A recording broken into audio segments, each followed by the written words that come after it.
Torbung maningda Kuki militantsingna Nongmei Kapsinduna Landarakre, Pung Kunmarigi Manungda Senabasing Fadrabadi, Didim Lambida Economic Blockade Chatharagani.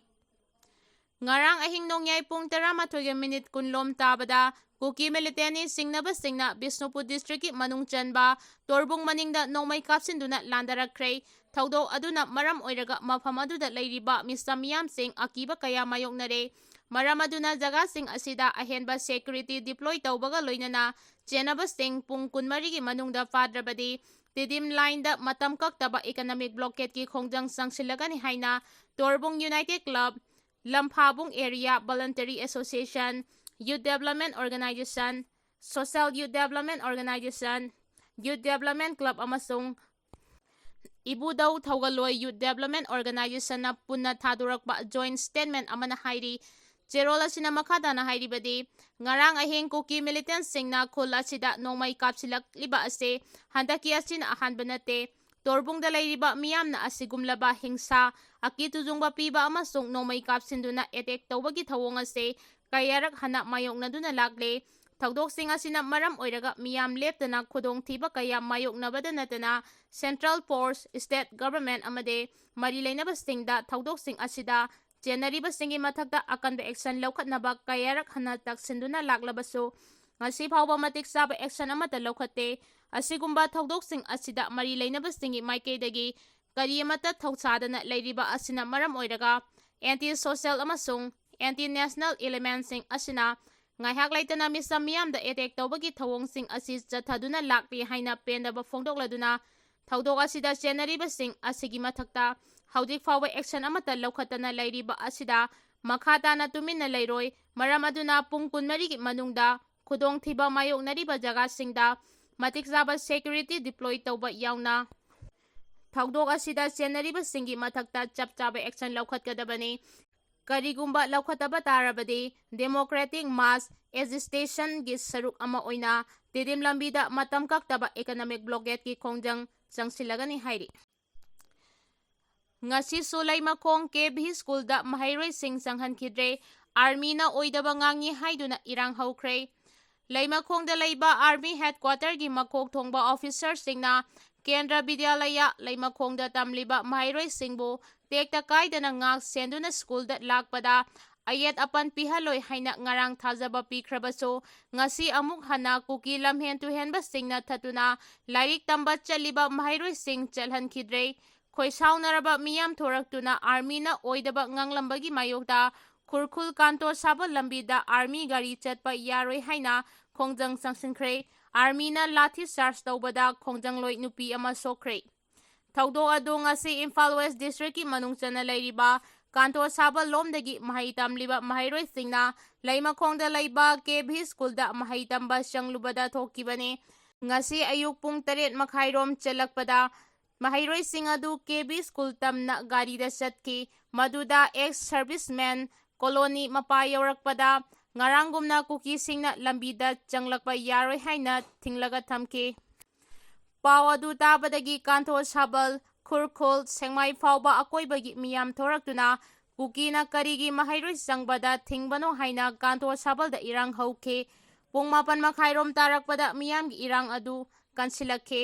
ngarang su Kuki singna mahairoi sanghallakide maduda leimakhong army gi officer kaya laktuna matung amuk hana thohalloi haina thajaba piramkhibani adubo ngasi su Kuki na tawrakpada karisu tawba ngamde miyamda minami haiduna naga amadi mitai sing punduna kantor sabal dagina leimakhong taba lambida Army gi gari sing chatpada athingba thamki adubo army gi gari kaya thaujilaklaba ngaihak mugnaraba matungda miyam aduga mugnabaga loinana lathi charge tawduna nampuda army gi gari sing ado leimakhong army camp tamna chatke maduda khongjang loi nupi ama sokhe madugi matung naga amadi mitai sing amuk hana punsinduna kantor sabal dagi leimakhong chingmang tamna changsinabu honake maduda mugnaraba matung kantor sabal da khongjang loi singna famjinduna laike maduda army singna su mafam adudagi mitai amadi naga sing changlaktana ba thatlaga thamki hairi CM Khemchana Churachandpurda chatuna laikhidraba MLA Bungjagin Baltegi mafamda ikai khumnaba utkre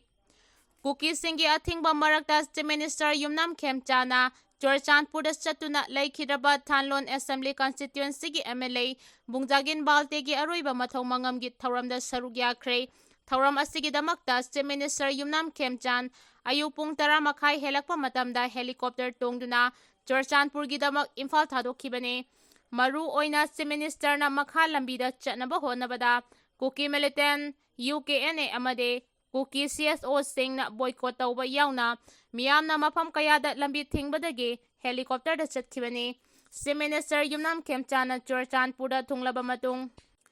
Dorcas Bank da leiba leikhidraba MLA Bungjagin Balte gi yumda chatke. Mafam aduda yaubaga District Administration yauna Jomi Council na taram okhe. Loinana Chief Minister na lusingduna laingaki lusingba imung manung amadi miyamna leikhidraba Bungjagin Balte gi mafamda laisukatuna ikai khumnab utke.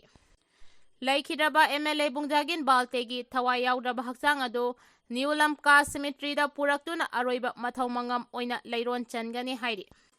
Amaromda Churchandpurda Chief Minister Yumnam Khemchan lakani haibagi pau tabadagi ngarangdagi hauna Kuki singna irang hauke. Chief Minister laktringagi mangoina na security gi akanba section thaurang lokhatpa oina masing yamlaba Central Force singna Churchandpurda chatpada Kuki singna lambida uwa paisinba amadi maithaduna lambi thengke. Chief Minister na Churchandpurda lakpagi khongchat adubu yaningdaba phongdoktuna ngasi anganbadagi hauna haudik faubada Churchandpurgi mafam kayada Kuki singna lambi thingli. Loinana Militant UKNA na lauthokibagi matung ina Churchandpur town da haudiksu total shutdown gi khongjang chathari. Shutdown manungda mahailoisang laingaki office dukan kaithel amasung maruoiba establishment sing thonglonake adubo haudik faubagi oina mafam asida pamdaba thodok thokpagi paudi leitre. Kuki singna Nagami cham taruk hatkibagi mayokta UNC na chatharakpa inter-district economic blockade Handokpa Leite. Kuki terrorist singna Nagami cham taruk pu fajilaga mihad thina hatokkibagi mayokta amadi mihad adugi achumba wayal puthoknabagi dabida United Naga Council UNC na chahi astigi May 19 dagi chatharakiba indefinite inter-district economic blockade ki khongjang Handokpa Leite. UNC ge meeting makhada ngasiso Senapati District ki Liangmai Taphauda miyoi kaya thoraktuna National Highway da thoktuna khongjang changsinke. Khongjang adugi saruk ama oina miyamna Kangpokpi tamna pusinba posai puba gari sing thengke. Lambi paring asigi Sengmai Police Station na konba Namdilong Gate mapa amade Leimakhong Khurkhul amade Kanto Sabal Gate lambidasu Naganupi singna khongjang changsinke.